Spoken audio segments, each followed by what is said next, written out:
Souness took time out with me, and he told me quite straight he is unconvinced about the imminent arrival of this man Rangnick. This is the third interim manager since Fergie went. I don't get it. I'm not sure. I mean, the man's Rangnick's CV is not one you would go, wow, it doesn't jump out at you. He's not been super successful. I think he's won one trophy. His talent would appear, and we'll find out, would appear to go into a football club and create the structure for it to develop and improve in a 5 to 10 year period. Well, that's not what Man United need right now. Man United need it instantly. They need someone to make an impact now. I mean, they've got a healthy group of players there, and there's no doubt about it that the previous manager, Ollie, didn't get the best out of that group of players because they have more to give. Now, that's what you're judged on. You walk into a football club, get the best out of these players, and then if you're there long enough, you can bring your own ones in and eventually kick on. But right now, Man United have an underperforming squad of players. Will this new guy, who's never been in English Premier League, be able to do that? I don't think so. I don't get this appointment on any level. If you're thinking in 5 to 10 years' time, the structures he might put in place, 6 months, and then he's going to take a bit of a consultancy role, nice pension for him, 63 years old, lovely job if you can get that sort of work. But I just don't get this appointment. So you don't really know in what direction the Manchester United hierarchy are going in? No, I look at Manchester United without having any inside detail on how the workings. I don't see anyone putting their hand up and say, I signed him, he's my player. I don't see anyone taking responsibility. Since Fergie went, the thing you have to get, the most important thing you get right at a football club is recruitment. Manchester United, since Fergie went, I've given a masterclass on how to get it wrong. And that's how I see it. I think if you look at the players I've brought in, the players I've sold, I'm thinking of Johnny Evans. Johnny Evans is allowed to leave. Johnny Evans is better than any centre half I've got now. And I just don't get that. So I think players to buy, players to sell, giving people like Martial, who was in the last chance saloon for me 2-3 years ago, give him a new contract. Mata, I believe, is a really nice human being, but again, what is he offering to them on the pitch? I just don't get who's making the football decisions. They just seem to be getting them wrong consistently, and that's a dangerous thing. It's Manchester United, this majestic football club, are just. I was going to say they're sort of treading water, but I don't even think that. I think they're sinking. And it's too late almost at the moment to think that they're going to catch up the big ones, City, Liverpool, Chelsea, anytime soon. Man United are arguably one of possibly the biggest football club in the world when you factor in success, their turnover, the amount of supporters they have. And right now they must be hurting. And people think because of my Liverpool connections I'll be relishing and I'll be liking it. No, I go to Man United and I realise what a special football club that is. But I think they're being mismanaged. I'm not just talking about Ollie in the last 2 years, and Mourinho before that, and Van Gaal. I'm not talking about those guys. I think above them, the mismanagement has been catastrophic, and that's why they find themselves in this situation. Wow.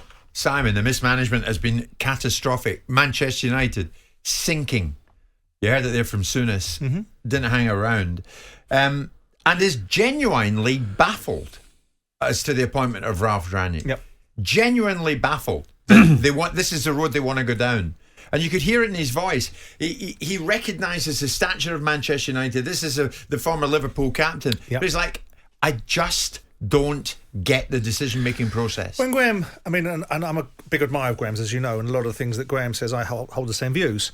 And United have always been someone, as a football club, that I look at with a different set of eyes, because I think they've been the poster boys for the Premier League since its inception.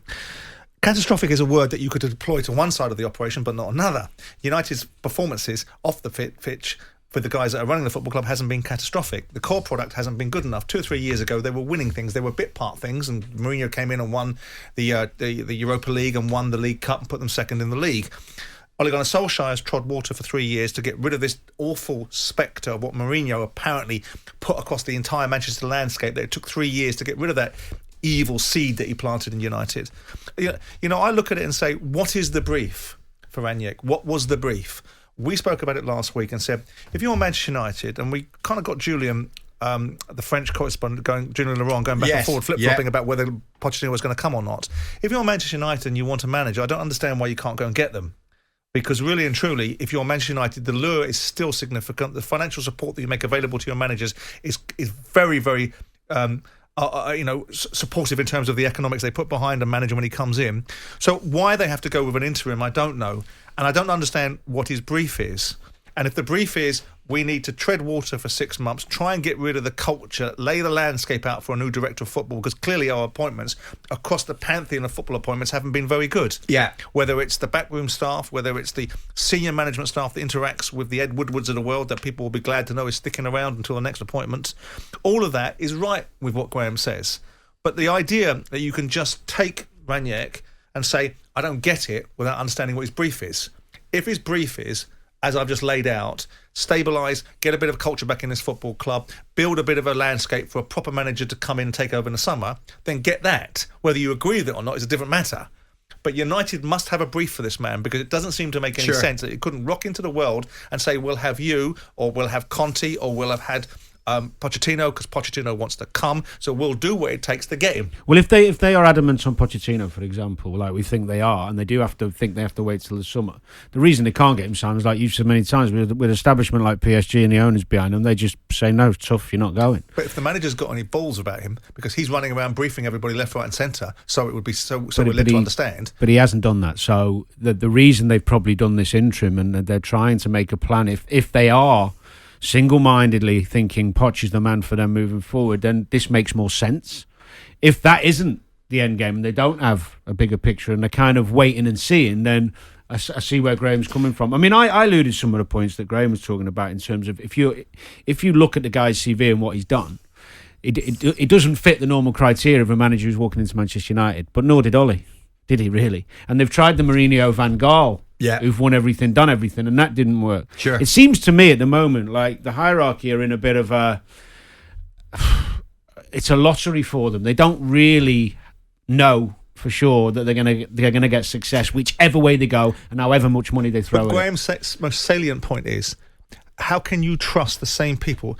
This ship has been sailing 3 years ago. Yes. And I'm no great soothsayer in all things football. 3 years ago, I said to you, Ole Gunnar Solskjaer will get you precisely nowhere. You will win nothing. You will achieve nothing. You're going to dine out on that for a long time. I'm not going to dine out. And I'm going to say, well, if I can see that, and I'm not sitting in a situation where I actually know I'm privy behind the scenes what's happening at Man United. No, you're How right. can you have people that cannot see it? You're right. That run the club? Jim White and Simon Jordan, Monday to Thursday morning, 10 till 1. On AM, on DAB, via the talkSPORT app and on your smart speaker. talkSPORT.